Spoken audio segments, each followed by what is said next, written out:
Hello there, everyone, and welcome to Talking is a Fraction. This is our weekly show where we peruse and select some of the most interesting people of the material plane and then put them through a set of challenge rooms and questions to find out a little bit more about the world they live in. Why, you may ask? I have no idea. If I'm honest, it's definitely got nothing to do with the invasion of higher beings or anything, I swear. Anyway, I am the Playmaker, and I am one of the newly appointed question masters. You know, one of your resident benevolent inquisitors. And this lovely place is my parlour of candor. Yes, see? Now, you may have noticed that I am not alone. That is because I have been through the material plane. I did not randomly throw a dart at the dartboard to see who I was going to pick, but I have the wonderful creature known as Rhody, who I've bought for some fun and games. Say hello, Rhody. Hello, Rhody. Oh, yes. Excellent. Thank you. It is also my understanding that Rhody is also connected to other characters within the material plane, as well as a higher being known as Shaun, in the world known as the Real War Out. I never say that right, but it's still a funny name no matter what. So he's got that going for him at least. Anyway, it is my hope that we will be able to extract information from Rhody as well as Shaun. Now, Rhody, are you ready to play? I don't have time. You have plenty of time. Yes, you'll have. I'll get into that in a moment. But just before I get into that, I need to thank some amazing sponsors and supporters.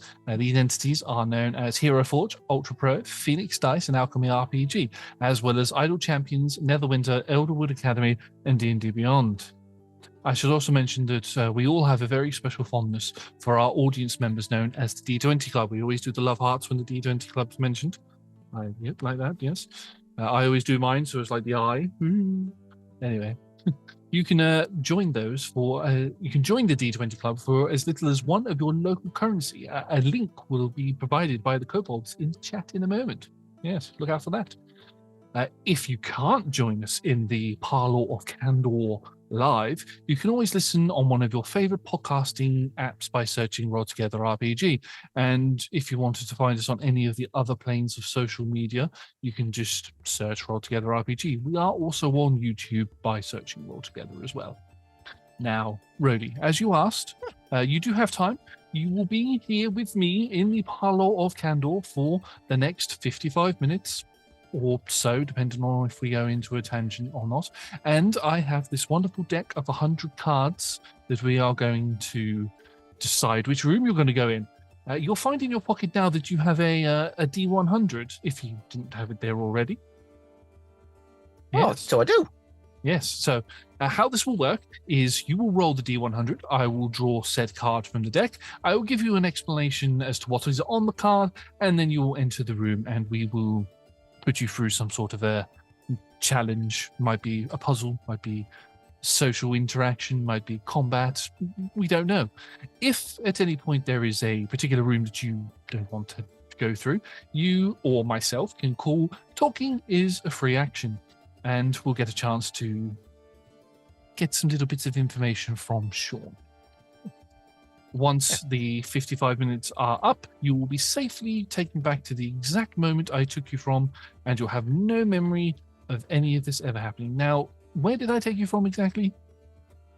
I was in a theatre.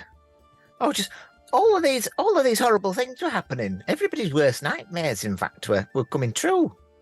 That sounds horrible. It wasn't great. Oh, well. In fact, I probably, depending on how this goes, I might ask to stay if it's less horrifying. Oh, well, I've not had anybody ask that. I mean, I don't know what sort of person would put you through such horrible things. They must be a really, really horrible person. Oh, well. I certainly couldn't answer that question. No, definitely not. Anyway, shall we begin? Yeah. Yeah, so if you'd like to take that D100 that you have, and if you'd like to give it a roll, I shall shuffle my deck, as you can see, and then we will see what you have rolled. 42. All right, yeah, 42. So that's going to be this one. Right, so I don't want to show you what's on the card. I just want to describe it to you. So what we have is a woodland area with what looks to be a cabin with a very faint light on in the background. There seems to be patches of leaves that seem to have been placed close towards the cabin with maybe some little spiky bits sticking out of it. I don't know. Why don't you put that in the door for me? We'll have a look to see what happens. Sure. Yeah, I'll do that. Fantastic. So you walk over to the door and you place the card in the center. As you do, the purple on the card lights up with like an arcane symbol on it, and that spreads through what you didn't notice before, veins in the door, which spread to each of the edges, and the door itself then opens. And you can see on the other side of the door a woodland area, and in the distance there is a cabin with a very little bit of light coming from it. It is nighttime. There is moonlight in the sky, and there seems to be a singular path towards the cabin. Oh, it's better go towards the cabin then, I suppose. So you walk through the door. The Playmaker walks through the door with you. However, as we do this whole sort of 3D image thing of it going from one side, from the parlor of candle to this forest area, two people walk through, or two humanoids walk through. One, yourself, and you find that you have a very small little rat on your shoulder. Don't mind me. Okay. Carry on. Oh, what do I see in the tavern? Oh, the cabin is probably about 100 foot in front of you. We're going to have to take a little bit of a jolly walk that way to get a bit closer and see what's going on there. Is that okay? Sure. The picture on the card, it had some spiky looking leaves. Can I see those leaves? You can definitely make me a perception check if you'd like to. Yes, I'll do that. This is not going to go well. I'm sure Four. it will. 4. You can see leaves on the floor. None of them don't look particularly spiky. I don't know. Oh, good. Maybe if you stood on one, you might find out. Makes sense. I will just walk towards the cabin with paying no mind to any leaves, and what happens, happens. And you walk and you get to about 60 feet. You're about 40 feet away from the cabin itself when you hear the sound first, then you feel a shooting pain up your right leg as you put your foot in a bear trap, and it swing right around your leg. Oh, now that does look a little bit painful, doesn't it? well, especially because I'm a gnome. Bear trap probably came right out my thigh. Yeah, it's just shy of the knee. I mean, it's just above the knee, should I say? So quite large. It's a rather large creature, and unfortunately for yourself, you're not very large. Mm-hmm. Now, with the sound of this bear trap going off, you can see that more lights have begun to turn on within the cabin. You can hear shouts of, "We've caught one! Get the weapons, we're going to kill it." What are you going to do? Sweat profusely. Oh dear. Oh no. Oh dear. You can see that I am currently desperately trying to cling on to your armor, but you're sweating so profusely it's like a waterfall coming off of you. It's very difficult to hang on.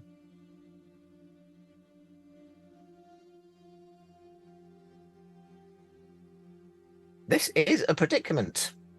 It is. There's nothing for it.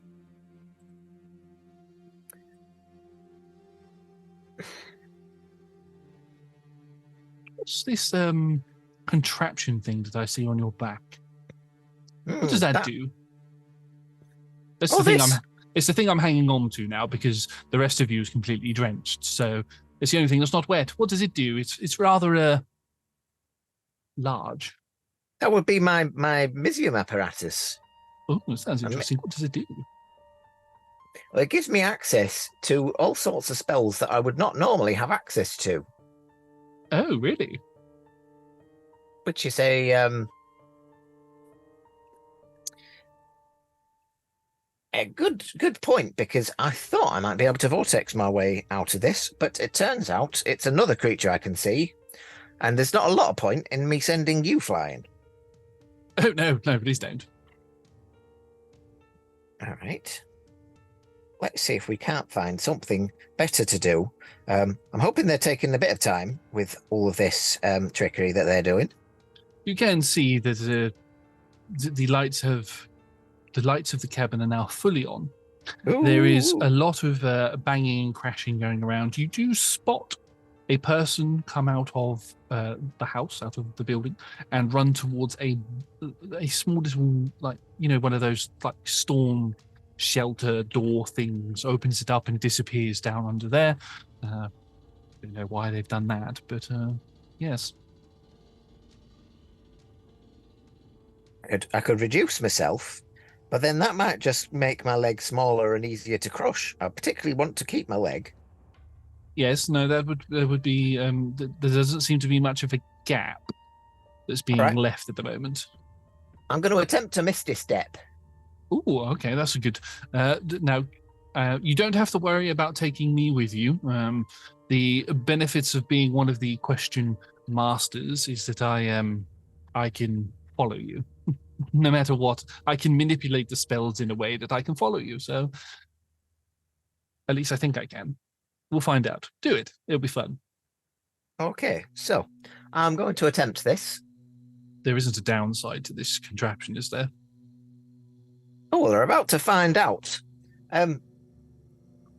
So I rolled a 9, which does not beat the DC of the spell I was trying to do, which means that I'm going to randomly cast something else.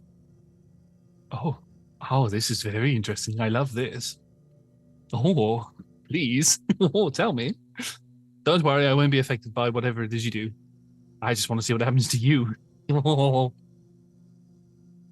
I wasn't particularly worried about you, but right. Well, I thought we were building it. Okay, carry on. You caught me in a trap.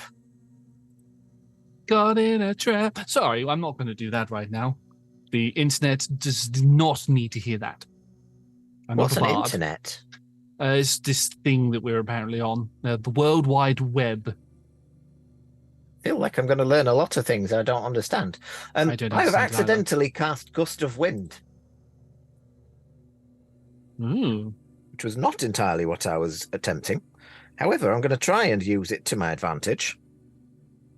So a line of strong wind, 60 feet long and 10 feet wide, blasts from me in a direction that I choose for the spell's duration. Each creature that starts its turn in the line must succeed on a strength saving throw. Right, I'm going to try and keep the door closed on that there building. Oh, okay. Well, you do see as you get a bit, as this spell goes off, originally in a different direction, probably the direction that you were looking to Misty Step. You direct it towards the door as it begins to open, and the wind itself keeps the door shut. You can see that it's moving and shaking as either the wind is battering into the door or somebody's trying to get through it on the other side. However, there was one person that did go down into the storm cellar area, and they do come out of the top, and they're looking around, wondering why the door is shut, and they move over to the door to try and push it. Now, you said they need to make a strength saving throw, didn't you? Oh, yes, please. Right, well, I'm going to roll the strength saving throw. And let me just do that quickly. And oh no. As they step into the gust of wind, they are pushed face first into the door and are currently stuck up against it. You have a little bit more time if you'd like to try something else. Yeah, I think I'm going to try my Tinker's tools, and I'm going to try and disassemble the entrapment device. Okay, yes. Well, make me a Tinker's Tools check then, please. Which of my skills would this be counting against? As you, I would say, as you're trying to do this quite quickly, you could do this. You could either use sleight of hand, or add your proficiency to it as well, of course, because of your Tinker's Tools. Or use what was the other one? Investigation, if you want to. I'm gonna use my tinker's tools with my sleight of hand. With my proficiency bonus, that is a 17. 17. Oh, well, it's rather quick. You're like, and you stand there while you're holding the gust of wind, and the trap itself just falls apart at your feet. All the bolts roll around in the grass, and you are free. And as this happens, you notice that a door sort of seemingly appears out of nowhere in the center, like in between yourself and where the cabin is. And I will just let you know now that you can go through that door and get out of here if you want to. You can stay if you want and keep these people from getting to you, or we can try another room. There are a couple of screws and such just loose now, yes? Yes. I'm going to pick a couple of them up and I'm going to just drop them into the gust stream. You drop them into the gust stream, and you will watch as the poor person who is on the other end gets hit in the head and in other parts of his body by these bolts. Serves you right. Be careful with your traps. All right, I'm off. Bye. And we run through the door. Run towards the door, you open it, and you pop into a large for you anyway, probably about 30-foot long corridor. It's got loads of different pictures up along the walls. It's got like a wooden finish to it. It's as if you're back in the parlor of Candor. There are various pictures of heroes and some villains on the board. Some posters of some things. There's a particular poster that says A Murderous Symphony, and there's another poster that says A Viscous Cycle, and there's another one that says The Gloomfall at Baldur's Gate, and it's all done in this very fine art style. But at the end of it, there is another door. I am stood next to you as me again, and I will say, would you like to roll another D100, please? And we'll see what room we go to next. I suppose so. I'm also at this point just going to very quickly healing word my my leg, which has a rather deep cut on it. It does, yes. That was a 53. Oh, 53, right. I thought for a second there that you healed yourself for 53, and I was like, wow, you are very powerful. I mean, no, it was mostly superficial. Healing word was... I'm just going to say, oh, come on. That's enough for 7. That's the wrong way around. It should be that way. I'm not trying to break the illusion or anything. Ignore that, kobolds. Anyway, this particular card has on it some stones that look like they are set out in a formation to be used as steps. All around it, the walls are, however, not made of stone. They are made out of ice. Now, if you'd like to take that card and go put that in the door, we shall see where you end up. This door? That door, yes. The opposite door, yes, on the other end. You insert the door in. It does the same thing with the lights and everything, and it opens up. The first thing that you notice before you step into the room is that there is a very cold chill that blows at you. You can see that there is stonework and there is ice walls all around you. Would you like to enter? Oh, so I suppose so. I'm slightly worried that they're going to come back now that the gust of wind has worn off. Oh, no, that's fine. The door, the other end, it would have disappeared their side, so they won't be able to follow you. It's all good. They'll go back to whatever it was they were doing within their cabin. So don't worry. I mean, you say that, but I'm still going to worry. I'm still going to go through this door. Okay. You go through the door, and you happen to find that, as I said, the temperature in here has dropped dramatically. There are odd blue flame torches that burn in sconces along the walls, and they highlight the way to the other end. It's very similar to the corridor that you were just in, except for it's stone, ice, and it leads down. Stepping stones that lead downwards. As you begin to walk, you notice that the tiles themselves, or the stonework that you're walking on, is a little bit slippery. You get to the end, and you can see that there is what looks to be almost like you know how like patio stones look. They're in like squares. There are a load of them that cover the entirety of the floor of the room that you've just walked into as you've got to the bottom of the stairs. However, each of the squares has got a letter on it. Oh. Now, you'll see above you, carved into the stonework, there is a clue that asks, what is it that the question masters seek? What is it that the question masters seek? Yes. He said you didn't know.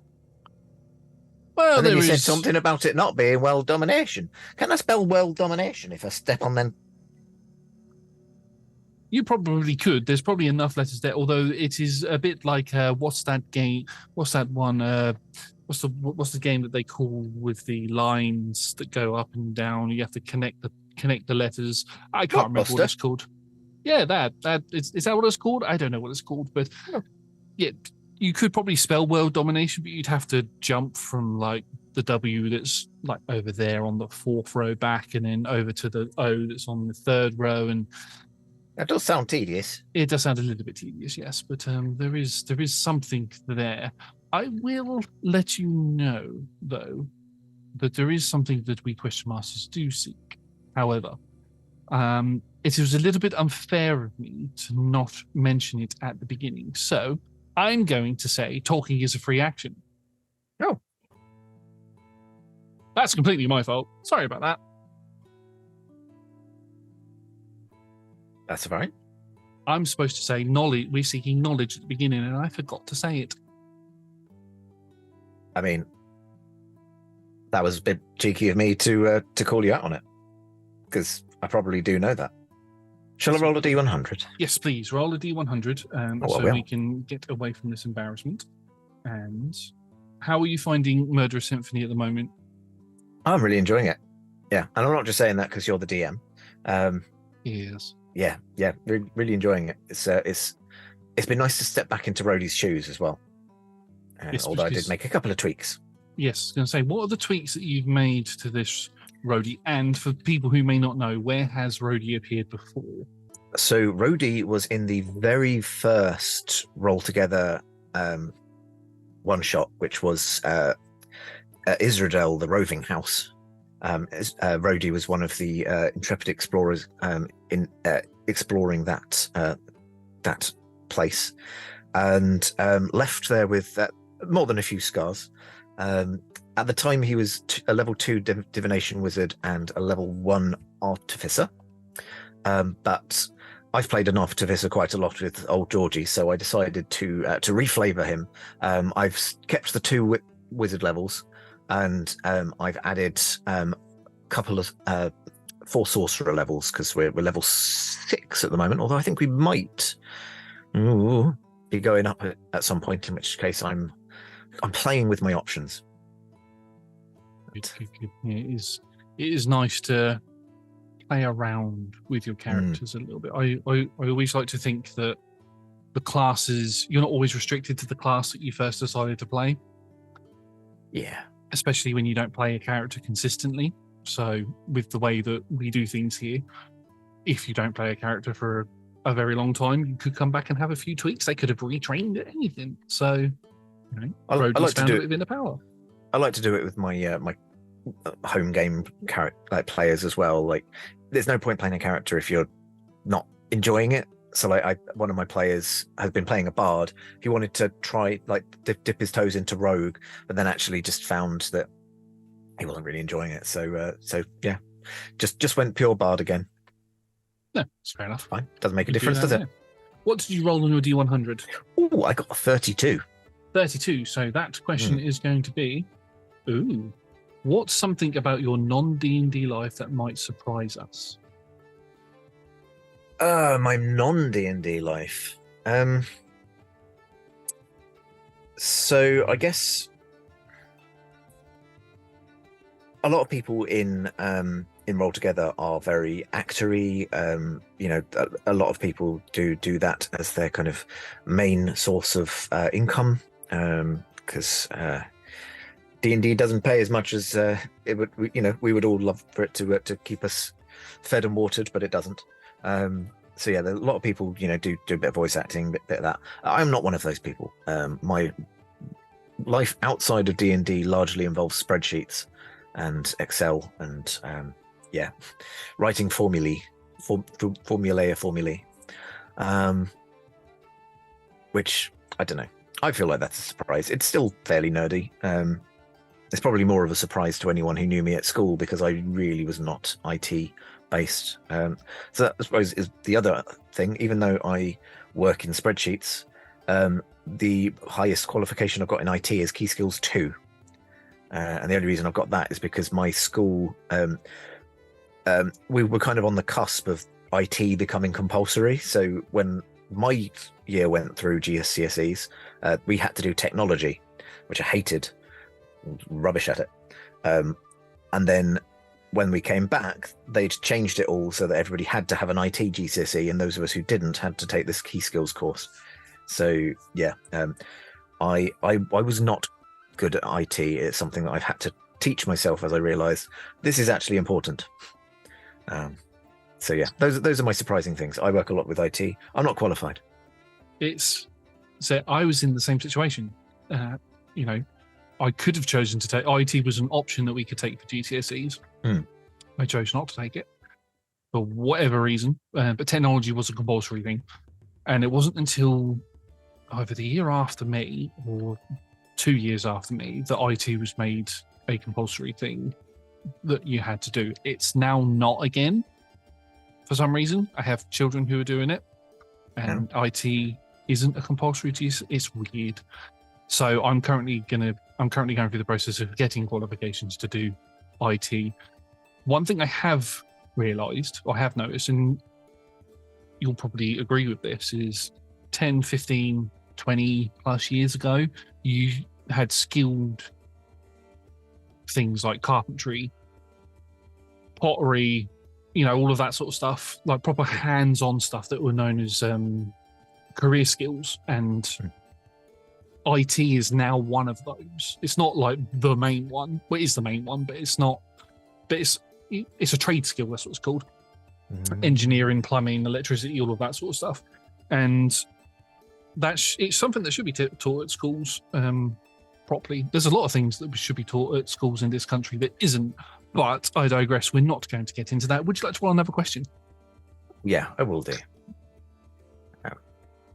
Yes, for those listening at home, particularly those younger viewers who think, you might be able to get through without IT, please don't tempt.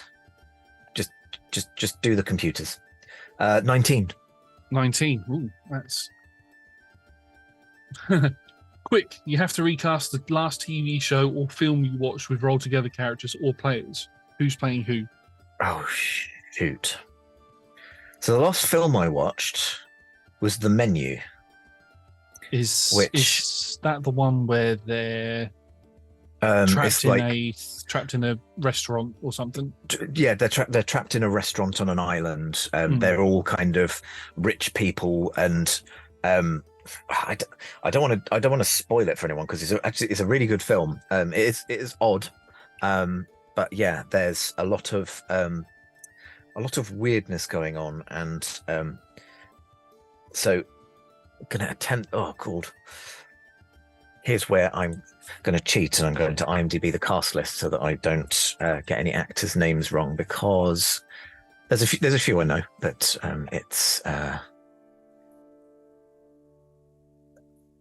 it's not like your big Marvel blockbuster where I'm a nerd and I know everyone's names.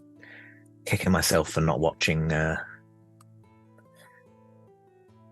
one of those now.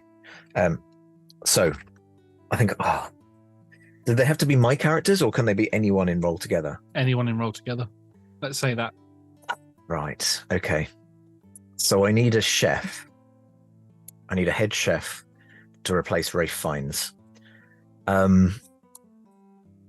Oh god, who even does? We had a whole baking one shot, and I can't think of a single. So I need what was it? The bake? Oh, God, it was the bake off. The Great Feywild Bake Off. That's the one. Yeah. So we had Chris as Gertie, Tom as Pip. Lola's character was like I can't remember half the names. The only reason I remember Gertie and Pip is because I obviously know them from playing alongside them. So yeah, I think just for pure fairness, Pip or Gertie is the head chef. I'm gonna go with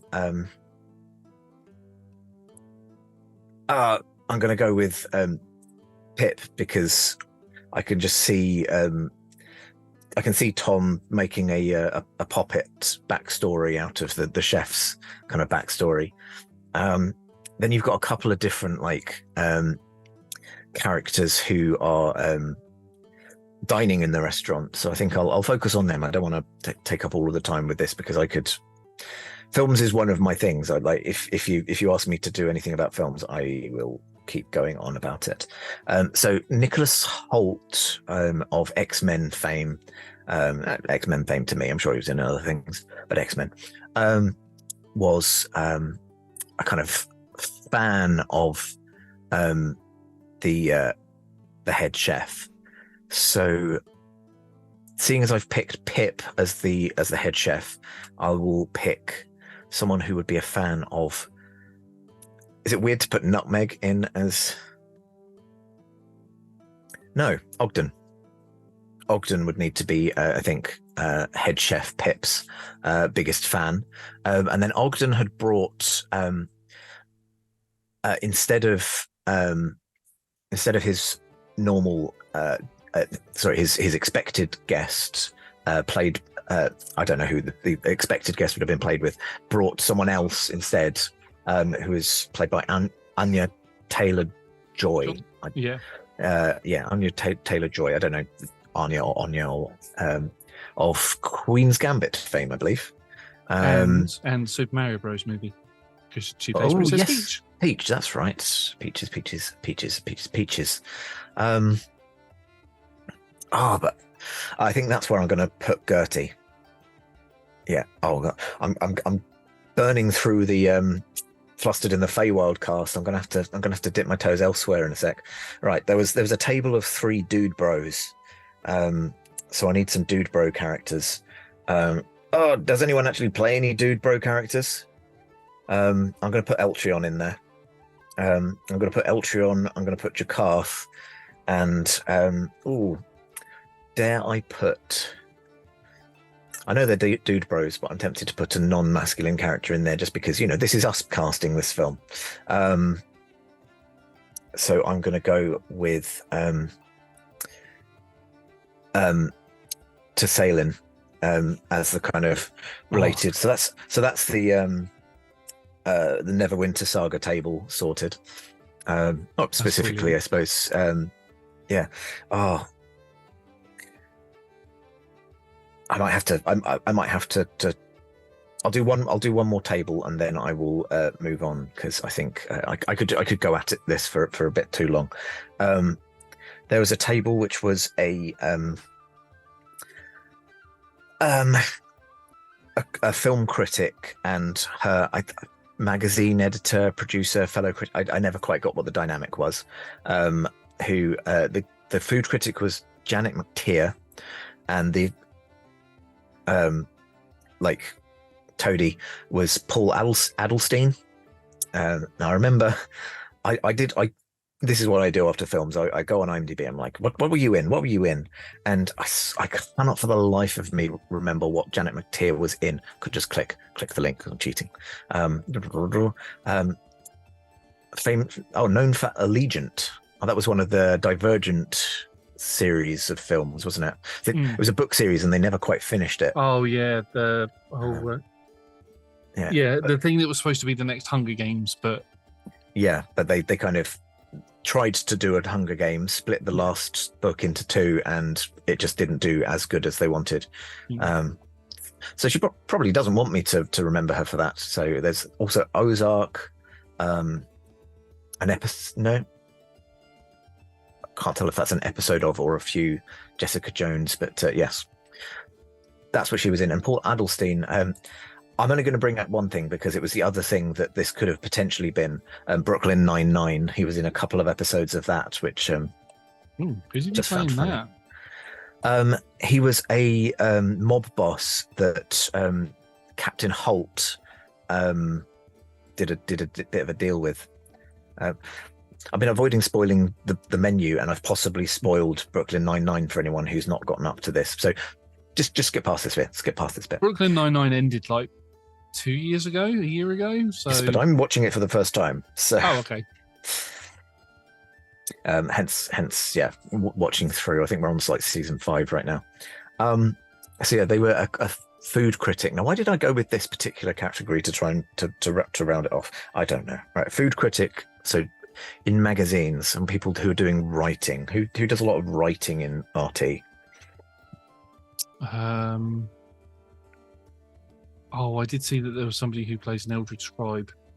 Wizard, that would be a good pick, wouldn't it? I don't know. No, from the game that you played in that I DM'd, the Christmas special, which was Testimonial. See, we said that at the same time, as far as I can tell, but I bet when it comes to the recording, that's going to be slightly off. Yeah. Testimonial. So Testimonial would make a fantastic food critic. So I'm going to stick him in there.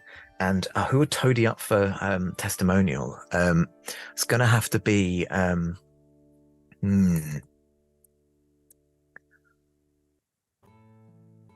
going to put in Enoch. Again, using up the flustered folk.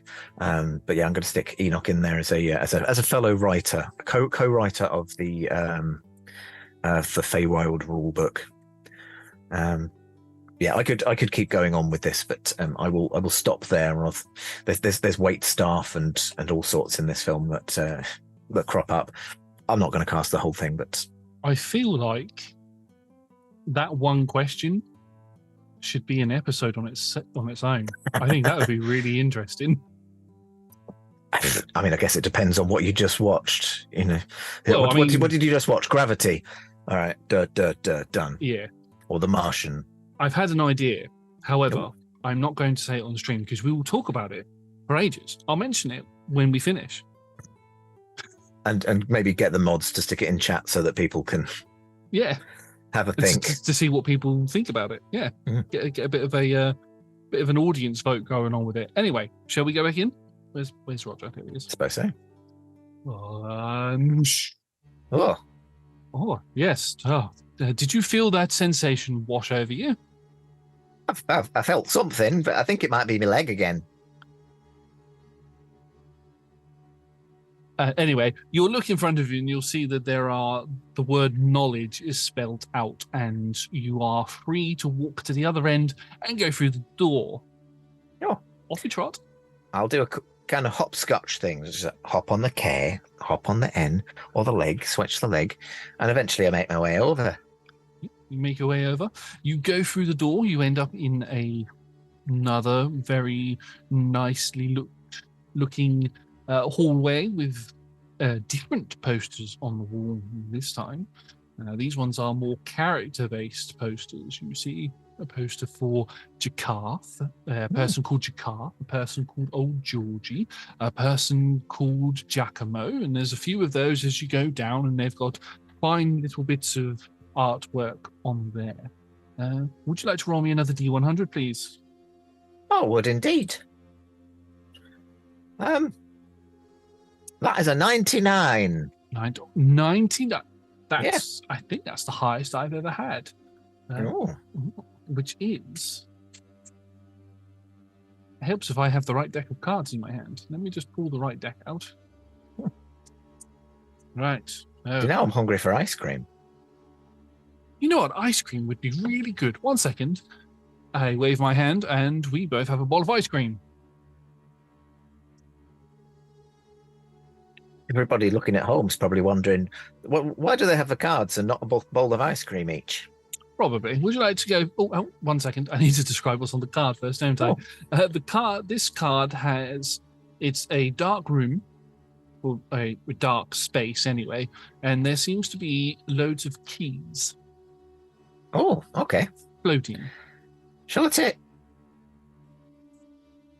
There we go. I'll put it this side this time. Oh, interesting. Oh, you're going back on yourself. Oh, nobody's done that before. I just want to test these cards. You do it. The door that you just come through lights up and opens back out the other way, and you can see on the other side a dark void with loads of little twinkles as like stars. Very interesting. Very interesting, yes. Oh. Would you like to go through? I would indeed. I feel a lot more comfortable that I'm not being followed now that I know that I can change the destination of these doors. Definitely. I mean, it could be that you're going back on yourself, or you're going through the room in backwards compared to going through it front ways. I don't know. It's new territory for me, but let's find out. You walk into the room. It is a black void. There is a floor that you can walk on. You can feel something solid under your feet, even though it looks like it could fall forever. Very odd.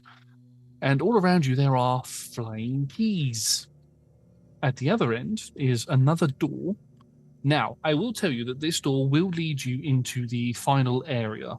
However, there is no card for this door. There is no dice rolls or anything. You need to find the key, and you need to get it. Oh. That's what you need to do. And there's a bunch of keys flying around. Yes. If you'd like to make me a perception check. This will not go well. What was a 13? 13's not bad. You can see that each of the keys have got different designs on them. One of them's got like a leopard print on it. Another one's got like a purple silk material to it. Another one's blue. There's one that looks like it's come out of a forest, but some of them have got wings, some of them haven't. Bit gaudy, aren't they? Yes, it depends. Some of them have got pictures on them as if they've been made by a key maker. Can I see any that look like they fit this door? You can go and inspect the lock if you like to see what's on the lock. Yeah, okay. Go over to the lock. I'll inspect that. Now you can. I'll give you a choice. You can make perception or investigation. I think I'd rather investigate this time. That's fine. I will hopefully do a bit better. No, 13. 13. No, 12 even. Oh, that means it's not too bad. It's not exactly what you needed, but it will give you enough information, I hope, anyway. You can see on the key itself, it is... there is some, in terms of coloration, the lock itself it's got various purples, pinks, a little bit of green in there as well, and it's got what looks to be some sort of elven filigree all the way around the lock. Yeah, elven markings, and it's very nice. I would like. I've got a bit of time, haven't I? You got a little bit of time, yes. I'm going to ritual cast comprehend languages so that I can read Elvish. Oh, okay. So you're going to sit there for a little bit. I'm going to... I'll tell you what, I'm actually quite interested to see as well. So I'm going to watch you cast comprehend languages and see how that goes. Oh. So you cast a spell. How does it look as you cast your comprehend languages?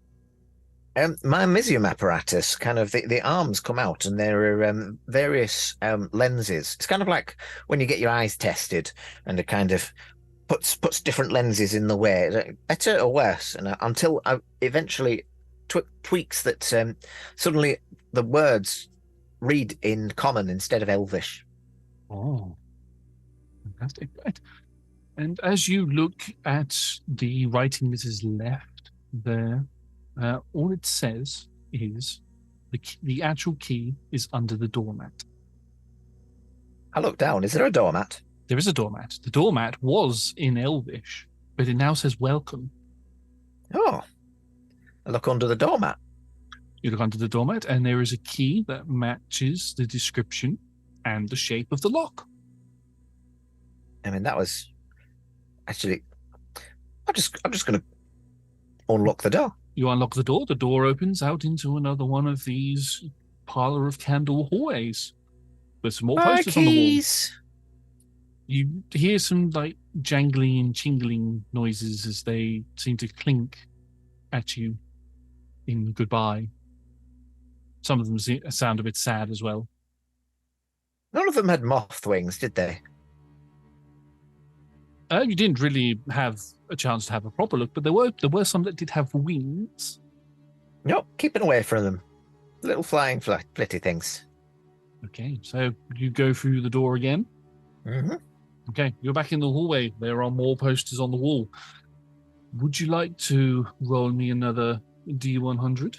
And we will see what we draw this time. I will indeed. 61. 61. If you had got 8 higher, you would have won the dungeon. Oh, that would have been nice. That would have been nice. Okay, so this one just is an image of an ornate mirror. There you go. Very nice. Would you like to roll another D100? Because I've not done 2 cards. Let's do 2 cards this time. So you've got the choice of an ornate mirror or... My other option is a 16, if you could believe it. I rolled a 6-1. I've now rolled a 1-6. That's actually rather funny. I quite like that. So this next card is going to be... Tell me the odds on that one. Go on, chat. So this one looks to be a figure with no expression or facial features at all, wearing very basic clothing and a weapon on their side. But that's it. In what looks to be a village. You may take that one as well. All right. So I've got a mirror. I've got someone who looks to be armed. Somebody who looks to be young. With a dagger. They have a weapon on their side, yes. But so armed. They could be armed, yes. I'd like to go to the mirror room. Of course. So you put that in. Nobody ever wants to go for the blank face. Oh, that's a shame. Anyway, you walk. Would you like to walk straight in? I'm going to give this one back to you. Oh, please. Thank you very much. I shall put that back in the deck. You do notice, I will say, with your magical capabilities, that every time you place a card in one of these doors, the door opens and then the card disappears. And the deck of cards that I hold in my hand, there's always a little burst of light that comes from somewhere within the stack as the card gets re-entered into the deck. So I could have just kept it in my pocket and made sure that, no face and lots of weapons comes back. Possibly. You never know. You don't know what you'll keep on you when you leave here.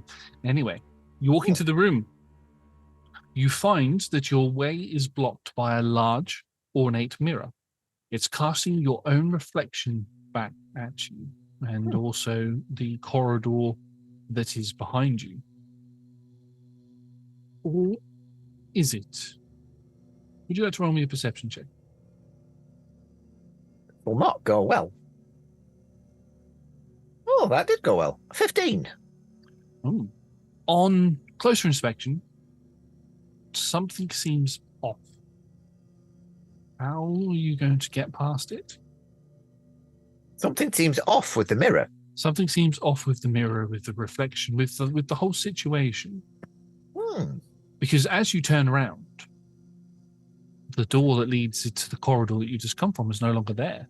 But yet when you look in the mirror, the corridor is there. That is not. Am I convinced that this is actually a mirror? It's just enchanted in some manner that it shows things that are different. I mean, you could definitely roll me an Arcana check. It's definitely a mirror. From your perception check before, you can definitely tell it is indeed a mirror.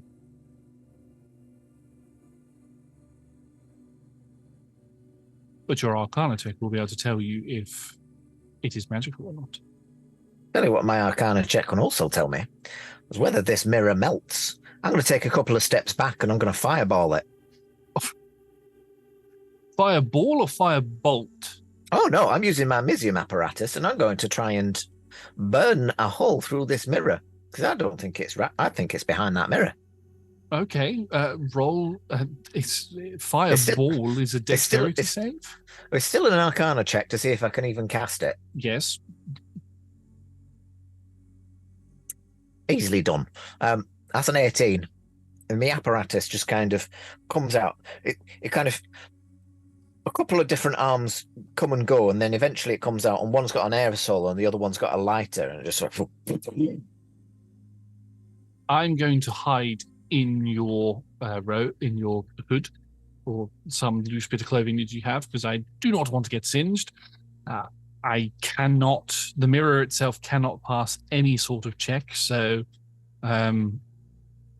you just watch as this almost flamethrower style effect encompasses the mirror, and once your spell ends, there is no mirror there anymore, just melted debris on the floor.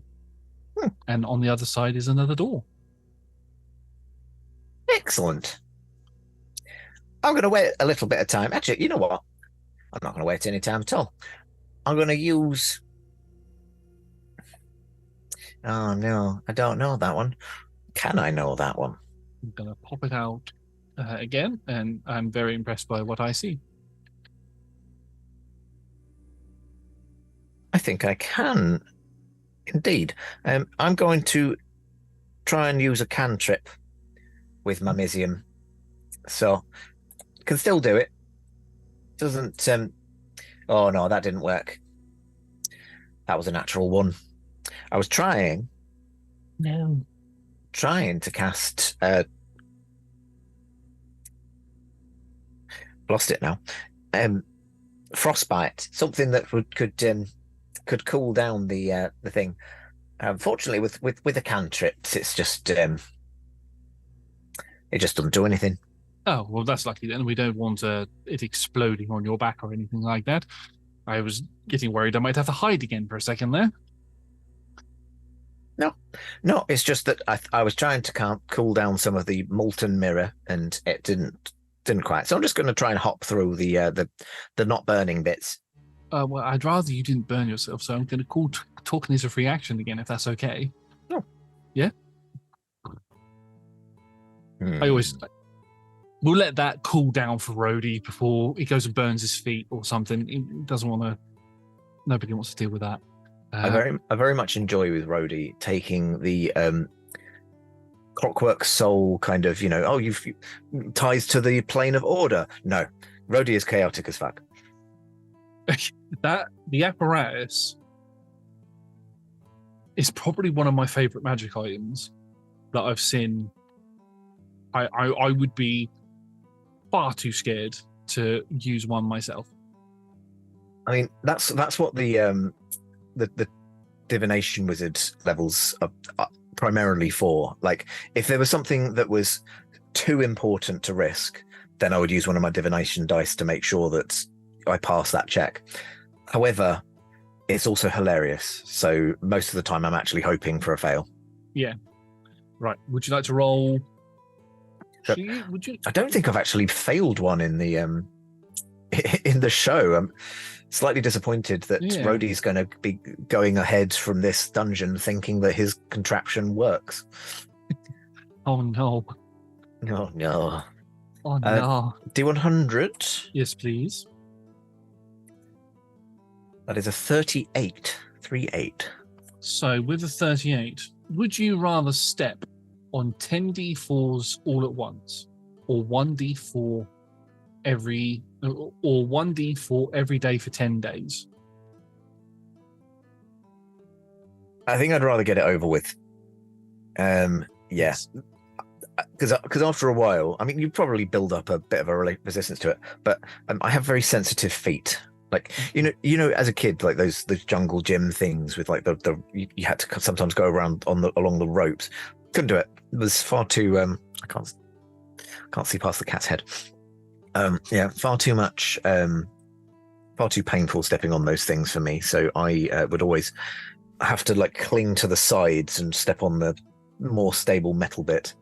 And yeah, unfortunately, that has not left me as an adult. I am very, very sensitive to walking on the sharp things. So that said, I would rather get it over with, and then I don't have the angst of worrying when it's going to happen for the next 9 days or so. Yeah. Yeah, no, I'd be the exact same as you. Especially if you got one of the like really, really sharp D4s that you can get. No, Yeah, like one of the metal ones. Yeah, no, thank you. Now, one trip to A&E instead of 10, please. Yes, please. I think to have that surgically removed from your foot. Let's do one more question, and then we can take Rhody out of here. Get you gone. 12. 1, 2. 1, 2. Do you have an accidental character trope that keeps popping up, no matter how hard you try to get away for it? As an example, Tom being a puppet. Tom's characters being puppets. I think one of the things that I do keep playing is I do keep playing intelligence-based characters, which is mostly because I like to make sure that everybody else has picked before I jump in with what I want to pick. And the few times that I haven't done that, particularly on stream, so if, go back through the shows I've been in, you'll notice the ones that I've picked first will be the ones where I am playing a character class that